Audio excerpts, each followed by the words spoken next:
needn't be mentioned. On a street with no name, there is a house without a number.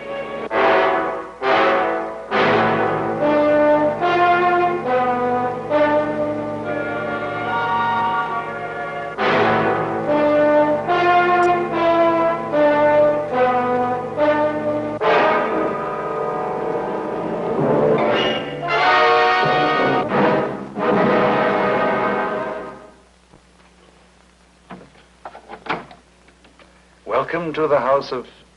Oh, let me see. What did I say my name was? Well, no matter. The name is false, and the passport's forged. But then in my line of work, nothing is ever what it seems. I don't mean elaborate disguise. Only the amateur goes on a mission as if it were a masquerade party. False mustaches make excellent targets for firing squads. Take me, for instance.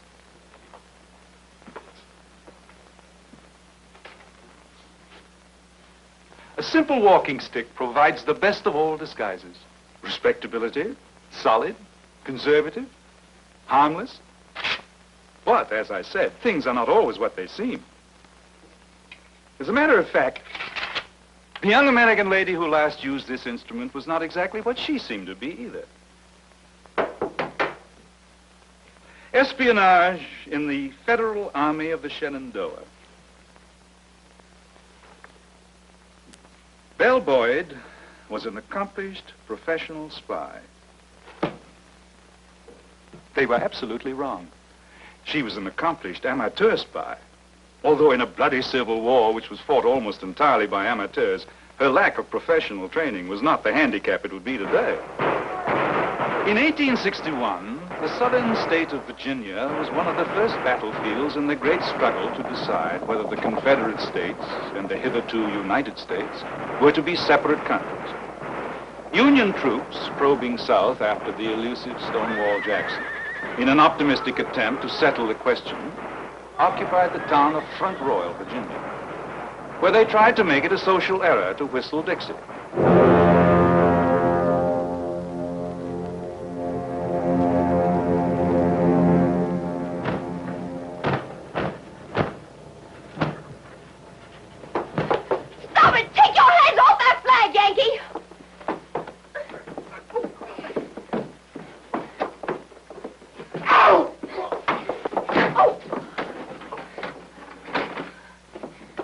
She was a fiery slip of a girl named Belle Boyd.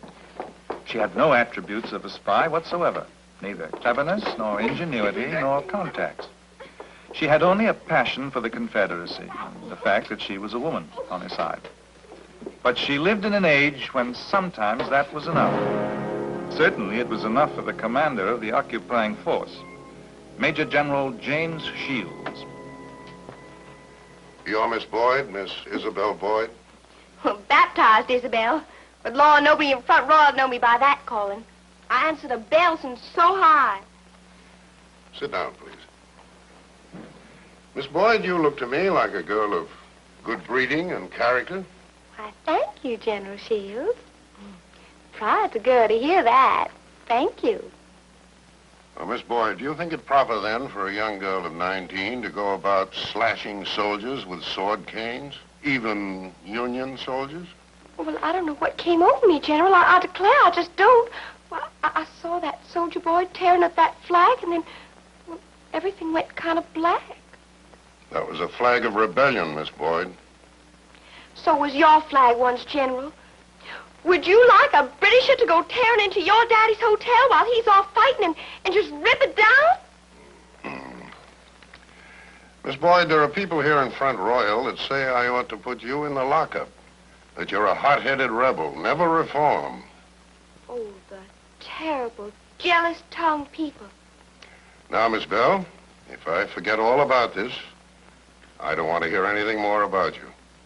General Shields, I'm a Virginia woman.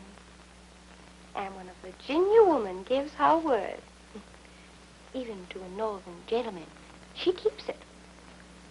Oh, I won't be troublesome again, I promise. All right, Miss Boyd. Go on now. And remember your promise. Oh, thank you kindly, General. I won't make any more mistakes. With her idol, Stonewall Jackson, bivouacked only 7 miles away, Belle Boyd, without authorization or training, undertook to supply him with whatever intelligence would help him restore the stars and bars over Front Royal. And I counted 16 cannons and later saw 7 in the workshop. They were thicker than saw logs, and the Yankees call them 12-pounders, though I'm sure they weigh a power more than that. Yours for Southern rights and sacred honor, Belle Boyd. Incredible as it may seem, these naive and sometimes useful little notes were somehow actually delivered to General Jackson. But Belle was not content to let others take her risks, and she was determined to seek out the one man who could give her amateur patriotism some professional standing.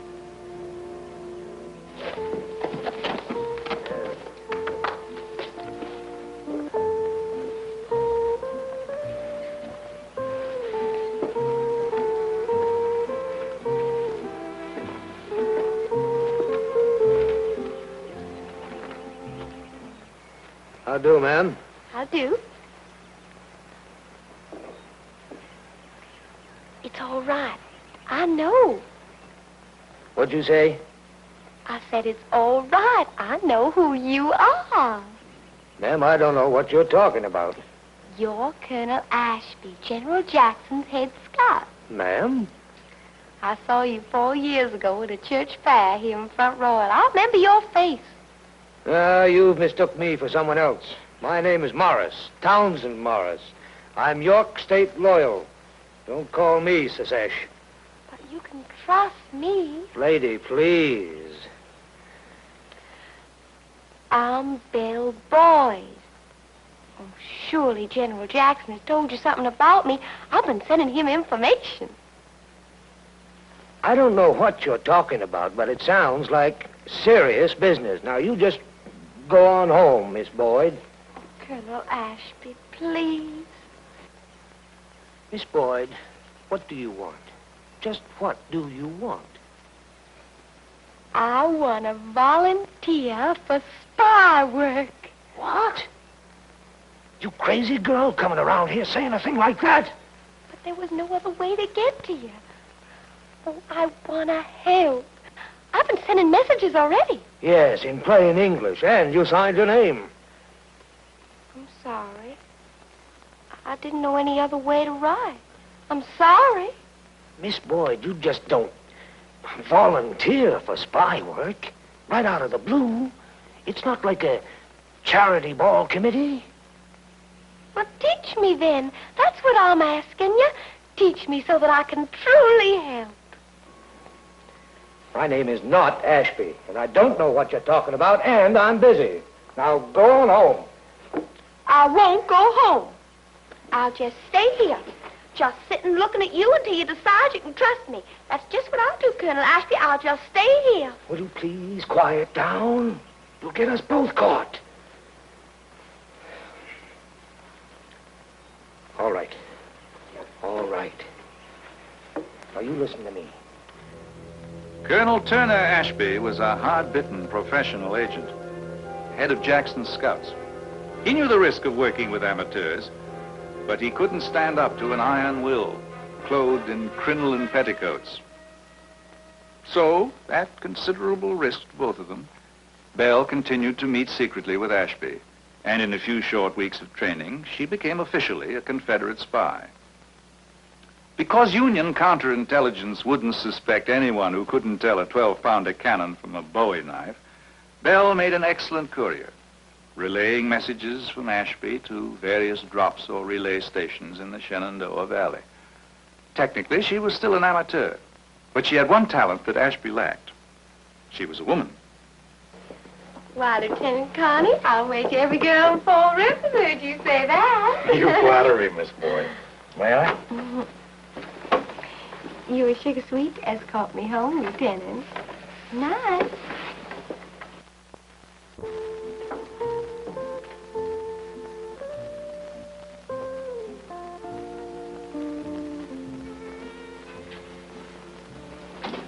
Belle,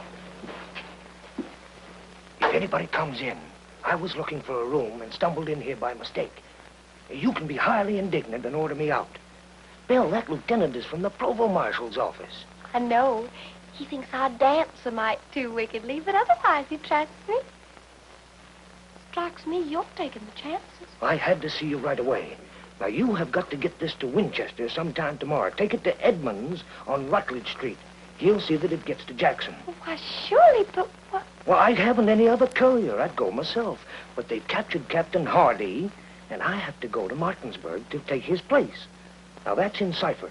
But if you have to destroy it, remember this. Go ahead. Fremont and Banks appear to be readying to join McDowell. Now, that could mean a move against Richmond.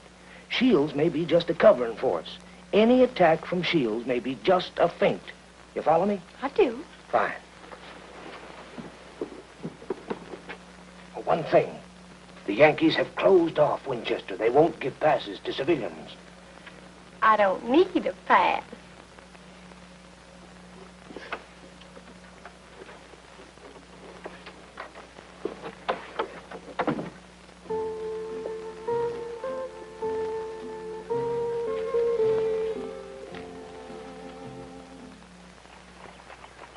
I declare, and there the poor girl was, her ankles showing just like this and everything.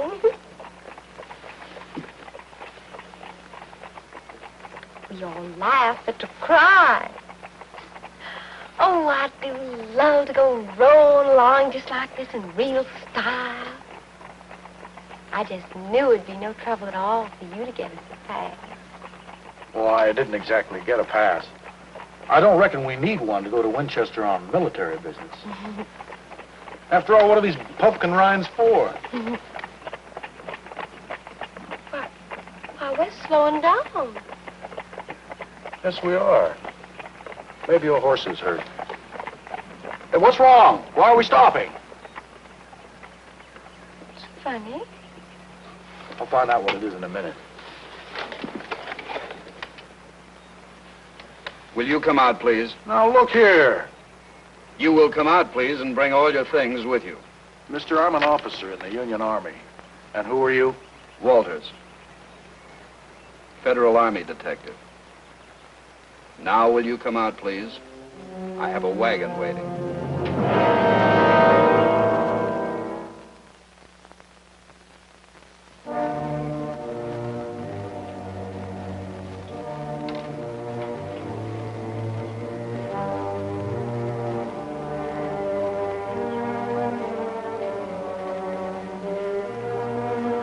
Come in here, please.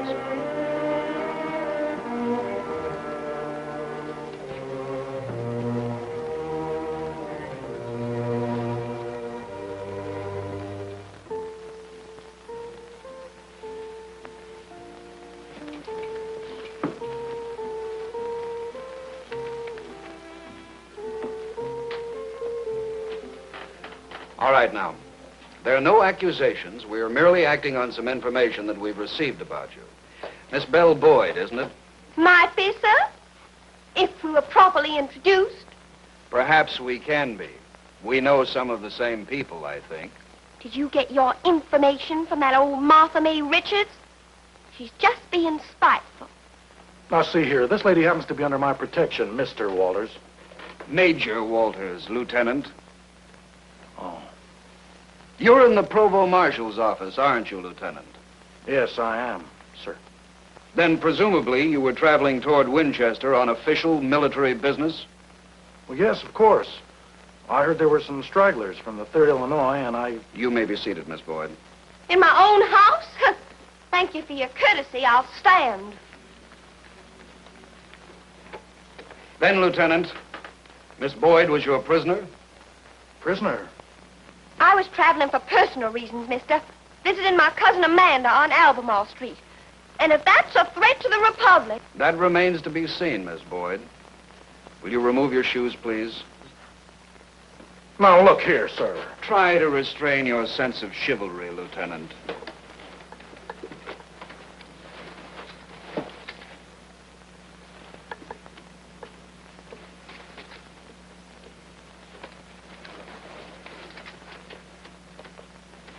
I've sent for the wife of Colonel Sterling.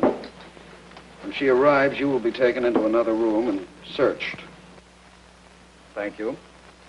Now your parasol and reticule, please.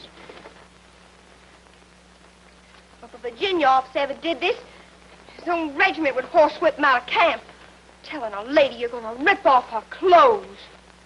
Your emergency field rations, Lieutenant.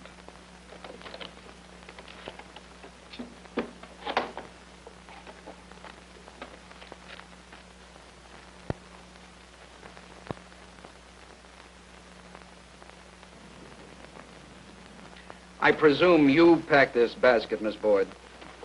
Indeed, I did. The folks in Winchester have just been starving ever since you Yankees invaded it.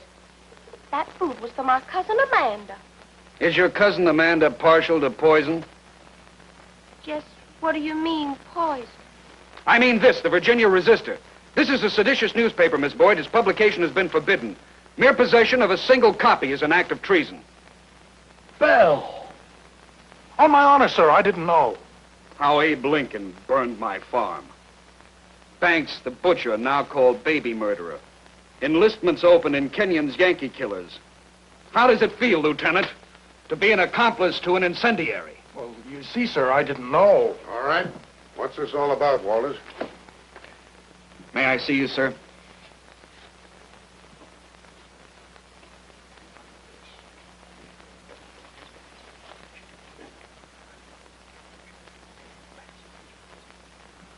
Where did you get these newspapers, young lady? Boy I knew once came right up to me on the street and said, if you're going to Winchester, give these newspapers to a mutual friend. The only reason I agreed was because I once loved that boy very much. And what is this boy's name? I don't rightly remember. And this mutual friend, was he an old beau, too? Oh, that's right. And I wish I could think of his name. I wish you could. Because until you do, was she carrying any other papers? None that I could find, sir. But Colonel Sterling's wife will be here in a minute. What's that paper in your hand? What paper? Oh, this? Why, it's a personal shopping list. I imagine it's very important for your Yankee War Department to know that Southern girls still wear camisoles and chemisettes. Seems your General McClellan is mighty concerned about corset covers and hairdressing. Begging the General's pardon, sir. Lieutenant Carney, abetting the smuggling of seditious literature is a court-martial offense. You will place yourself in arrest until charges are made.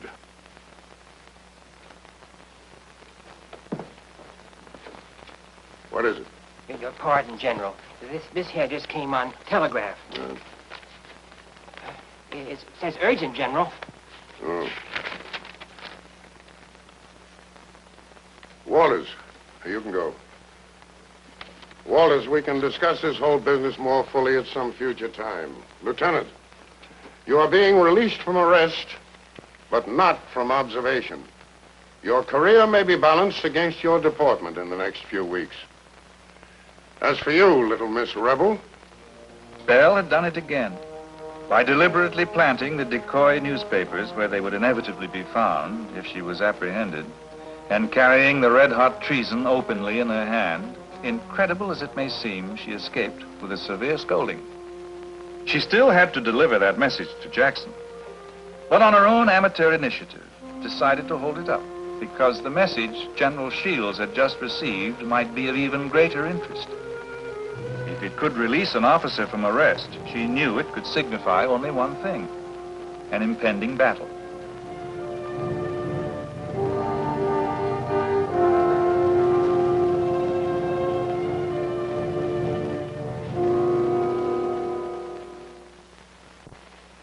Where's the key to this door, Miss Belle? The dining room? Why, your big fat colonel took the keys to all our public rooms. So what he suspicions? Why? Well, just be sure, that's all. Shoulder straps are coming, and they want this place quiet. Staff meeting. Your people are supposed to leave my dining room free by evening. Now, while there's staff meeting, where do my guests get their supper meal? Now, you tell me that. Send them over to the Willoughby house. The food's better there anyhow. Well. Officers meeting in her dining room were Yankee enough arrogance to Belle. But when their shoulder straps bore as many stars as these, and the shoulders were attached to faces she recognized from the illustrated papers, she knew this was going to be something special. Where you going? Well, is that a gentlemanly thing to ask of a lady? I'm on duty here. It's my place to ask. Well, then it's my place to tell you that it's past my bedtime. I'm sure your Mr. Lincoln would have no objection to my retiring to my room.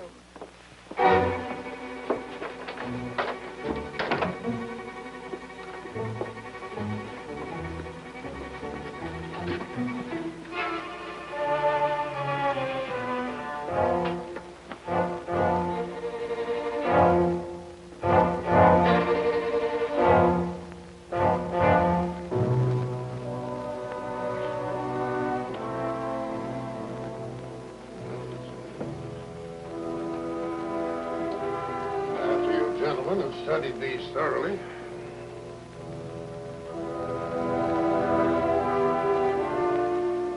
By the eternal, I think we have Jackson in a bottle, and there is the cork. I'm certain we've got his scouts for him, too. He thinks you've withdrawn in order to be with McDowell in front of Richmond. Now, that makes him bold. This is an excellent piece of business, gentlemen. With that valley blocked off, we can cut him to pieces. Belle Boyd was no military genius, but she had heard enough to know that if she had delivered her first message, she'd have lulled Jackson into a fatal sense of false security. A trap was being prepared, that much she knew. And no time now to relay the warning by way of the message drop in Winchester. She would have to deliver the information herself, even if it meant taking the most dangerous path in espionage, through the enemy picket lines.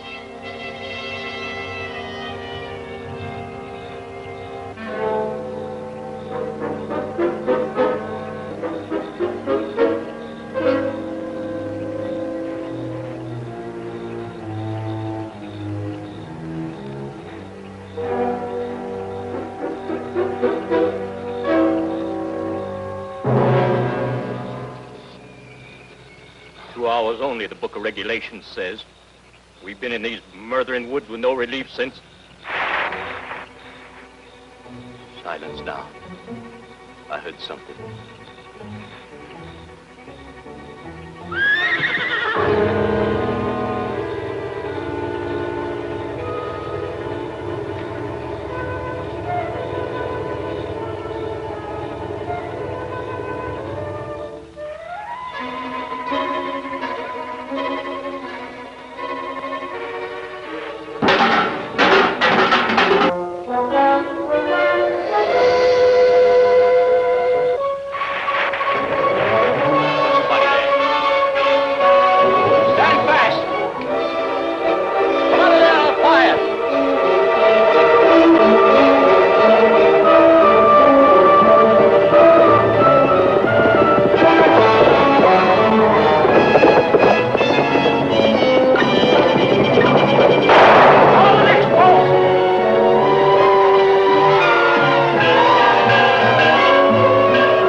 So Belle Boyd found Jackson and warned him of the trap. With this knowledge, he was able to strike each of the Union divisions separately before they could combine against him.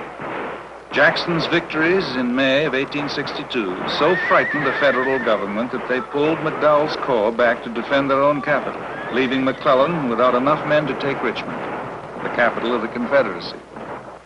And so the war, which might have ended then and there if the Union Army had been able to take Richmond, was prolonged for almost 2 years more. And all because of a girl with incredibly trim ankles. Which reminds me... Oh, yes, I'll see you next week.